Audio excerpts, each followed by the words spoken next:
नमस्कार मित्रों, आपका हमारे बुद्धिजीवी YouTube चैनल में स्वागत है। मित्रों, यह वीडियो विशेष तौर पर औरतों के लिए ही है। समस्त स्त्रियों से निवेदन है कि इस वीडियो को लास्ट तक जरूर देखें। अगर आप हमारे इस चैनल पर नए हैं तो वीडियो को लाइक और चैनल को सब्सक्राइब जरूर कर ले। तो चलो मित्रों, चलते हैं वीडियो की ओर। क्या आपको पता है कि पतिव्रता स्त्री कौन सी होती है? अगर मित्रों आपको नहीं पता है तो इस वीडियो को लास्ट तक जरूर देखना, क्योंकि माता दुर्गा ने कहा है कि वह कौन सी स्त्री होती है जो पतिव्रता और पति के लिए सती होती है। मित्रों, एक बार की बात है कि देवऋषि नारद जी नारायण का जाप करते हुए आकाश मार्ग में घूम रहे थे। तब उन्होंने सोचा कि धरती के समस्त मारिया काम वासना और व्यभिचार में सभी मग्न है, जिससे प्रत्येक स्त्री को भव्य पाना मुश्किल है कि पतिव्रता स्त्री कौन है। तब उनके मन में ख्याल आया कि ऐसी स्ट्राइब को भांपना मुश्किल है। तब उनके मन में ख्याल आया कि चलो इस प्रश्न का उत्तर माता नौ दुर्गा से ही पूछ लेते हैं। तब देवर्षि नारद जी नारायण नारायण करते हुए माता दुर्गा के पास जा पहुंचे। वहां पहुंचकर देवर्षि नारद जी ने माता दुर्गा का स्मरण किया और देवर्षि नारद मां दुर्गा से बोले, हे माता, मुझ पे कृपा करो और मेरे कुछ प्रश्नों के उत्तर बताने की कृपा करो। तब मां दुर्गा ने पूछा, हे देवर्षि नारद जी, क्या हुआ? आप किस प्रश्न को लेकर इतना चिंतित है? तब देवर्षि नारद जी ने कहा, हे जगत जननी जगदम्बा, मुझे पतिव्रता स्त्रियों की 3 लक्षण बताने की कृपा करें, क्योंकि मैंने देखा है धरती लोक पर स्त्रियां बेहव्य विचार और काम वासना में ही बाधित है, जिससे पतिव्रता और सद्गुण वाली स्त्री का पता लगाना मुश्किल है। तब माता दुर्गा ने कहा कि हे देवर्षि नारद जी से कहा, आपने समस्त संसार की स्त्रियों को उन चंद स्त्रियों के कारण यह प्रश्न पूछकर स्त्रियों को बचा लिया है जो स्त्रियां पतिव्रता और सतगुण संपन्न है।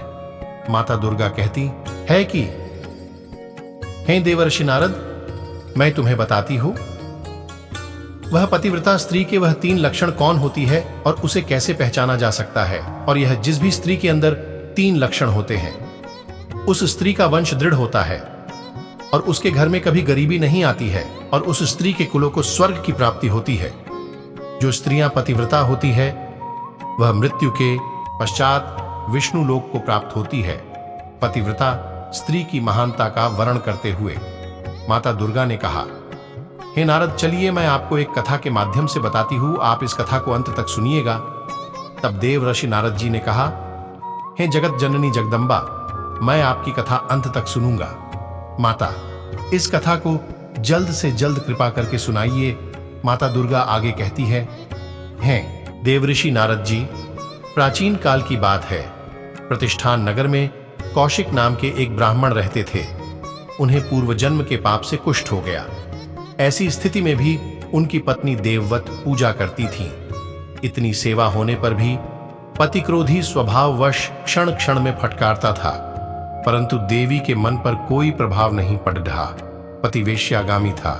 एक दिन उसने वेश्या के पास ले जाने के लिए पत्नी को आज्ञा दी। कहा, यदि तुम इस आज्ञा का पालन नहीं करोगी तो मैं प्राण त्याग दूंगा। पति के कामार्थ वचन सुनकर भी पत्नी ने आज्ञा पालन किया। रात्रि के गाढ़ अंधकार में कंधे पर चढ़ाकर धीरे धीरे चली। आकाश में काली घटा थी। उसी मार्ग पर एक शूली गड्ढी थी जिस पर मांडव्य अर्षि को चढ़ाया गया था। ब्राह्मण के चरण का अर्षि को स्पर्श हुआ। उन्होंने कुपित होकर कहा, जिसने मुझे कष्ट दिया है वह पापी सूर्योदय होते ही मर जाएगा। उस पतिव्रता ने मुनि के वचन सुनकर कहा, मेरी आज्ञा से सूर्योदय नहीं होगा। निरंतर रात्रि ही बनी रही। देव, ऋषि तथा पितरों को स्वाहा, स्वधा, वषट के द्वारा भोजन न मिलने के कारण व्याकुलता हुई। देवताओं के प्रसन्न न होने से पृथ्वी पर अन्न आदि का अभाव हो गया। सब देवताओं ने मिलकर ब्रह्मा जी के पास जाकर अपना कष्ट सुनाया। ब्रह्मा जी ने कहा, तेज से तेज तथा तप से ही तप शांत होता है। पतिव्रता के शाप से सूर्योदय नहीं हो रहा है। इससे देवताओं तथा मनुष्यों सबकी हानि हो रही है। अतः परम पतिव्रता अनुसुईया के पास जाओ। सबने जाकर देवी की स्तुति की। उन्होंने आने का कारण पूछा। देवताओं ने सब बताया।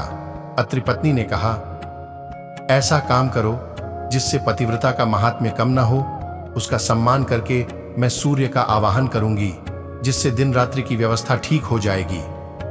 यह कहकर अनुसूया जी उस पतिव्रता के मंदिर में गई।